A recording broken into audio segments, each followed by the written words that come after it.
Bonsoir. Aujourd'hui, dans les gares du RERB, on annonçait un mouvement social, très exactement entre 12h et 15h. Pourtant, cela fait plus d'un mois maintenant que les conducteurs de la ligne sont en grève partielle les mardis et les vendredis. En cause, c'est un conflit qui dure depuis 2009, depuis que la direction générale de la RATP est revenue sur une revalorisation de salaire. Apparemment, la direction serait prête à fléchir à condition que les conducteurs fassent des concessions. Audrey Coll.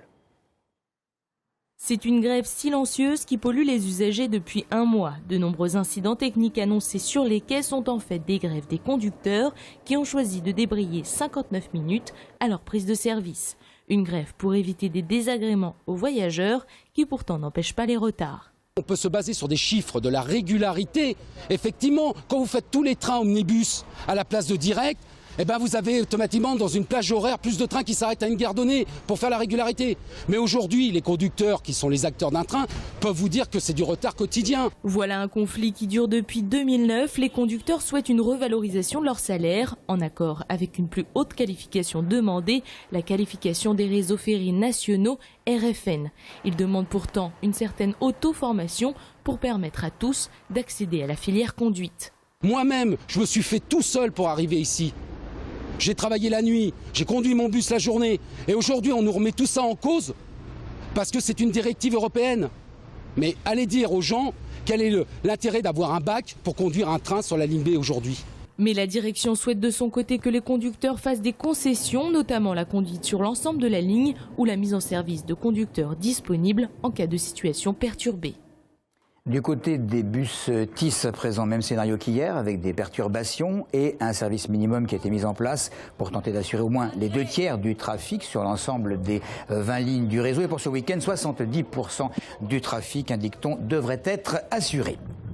Pas du tout contents les pompiers, des pompiers qui se disent inquiets d'une réforme de leurs conditions de travail. Ceux du département manifestent leur désapprobation depuis plusieurs jours. Ils sont d'ailleurs les premiers à le faire en France. Et comme le 15 novembre prochain, la direction avait l'intention de fêter les 40 ans du service départemental d'incendie et de secours à Fleury, ce jour-là et le lendemain dans la foulée ont été choisis pour un préavis de grève. Bref, les pompiers sont en colère et ils veulent le faire savoir. Il y a une grosse inquiétude dans les centres de secours. Ils attendent beaucoup de réponses concrètes de la part de leurs dirigeants qu'ils n'ont pas à ce jour.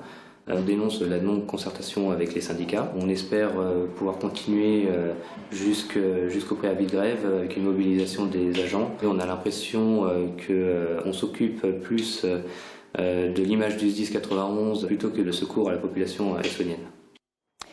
Au 1er janvier prochain, la TVA augmentera dans la restauration. Cet après-midi, la CCI, la Chambre de commerce et d'industrie de l'Essonne, organisait une réunion d'information afin qu'un expert donne quelques pistes aux artisans pour que cette hausse soit la moins douloureuse possible. Mais ces hausses de taxes, certains ne sont pas prêts à les accepter sans broncher. Ainsi, l'Union professionnelle de l'artisanat est-elle en train de préparer une campagne choc contre l'asphyxie des artisans. Maxime Lemaine.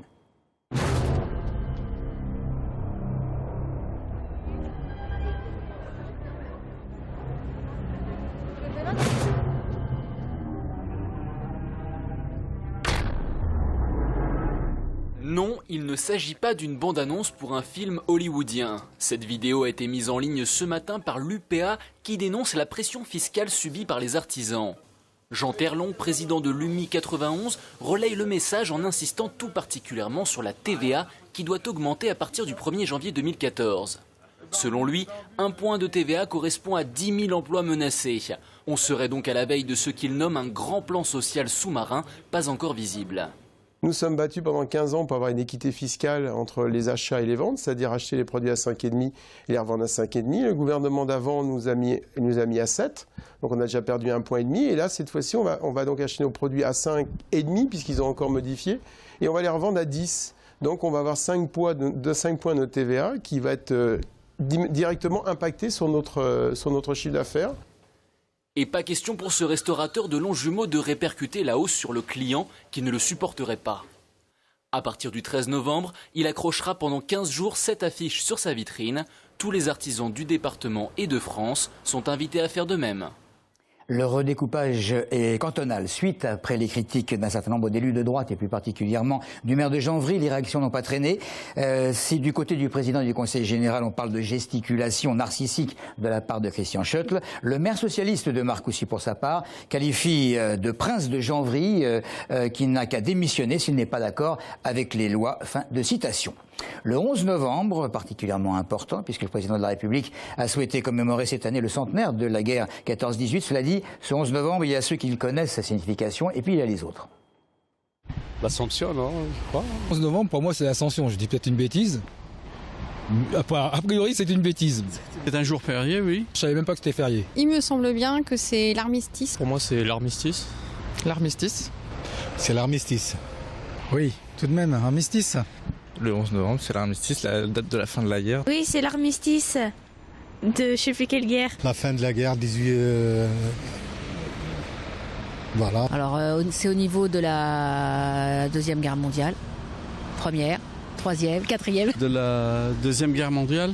De la Première Guerre mondiale. Fin de la Première Guerre mondiale. Hein. Fin de la Première Guerre mondiale. La Première Guerre mondiale. C'est par rapport à la guerre de 14, je crois, oui, 18, oui. Ça, c'est le genre de choses qu'on va apprendre, on va réapprendre avec les enfants. Mais c'est vrai que c'est un peu méchant à dire, mais pour tout le monde, c'est aussi une journée où on ne travaille pas. Sa transition, le sport du week-end, match très important pour le Massy-Essonne Hand en Pro D2. Les hommes de Benjamin Brault vont recevoir demain la formation d'Angers en championnat avec un sérieux besoin des points de la victoire. Privés de plusieurs cadres sur blessure depuis le début de saison, les Essonniens doivent l'emporter à domicile. Coup d'envoi du match 20h30 en Division 2 de hockey sur glace. À présent, les Peaux-Rouges d'Évry recevront demain également la formation de la Roche-sur-Yon. Un succès placerait les Évriens sur de bons rails en vue de la qualification pour les play-offs de fin de saison. Le match va débuter à 19h à la patinoire François Lecomte. Et puis en CFA2 de foot, l'AS Évry va accueillir la réserve du Paris FC pour un derby francilien. Rendez-vous au stade des Bords de Seine à 18h exactement pour assister à cette rencontre qui pourrait donner de l'oxygène aux Évriens au classement du championnat. Voilà, il me reste à vous dire que le premier resto Santerre a été lancé aux Ulysses dans la zone de Courtabœuf. C'est un pôle de restaurants, tous complémentaires, qui manquait dans cette zone d'activité. Fin des infos. Merci de nous avoir suivis.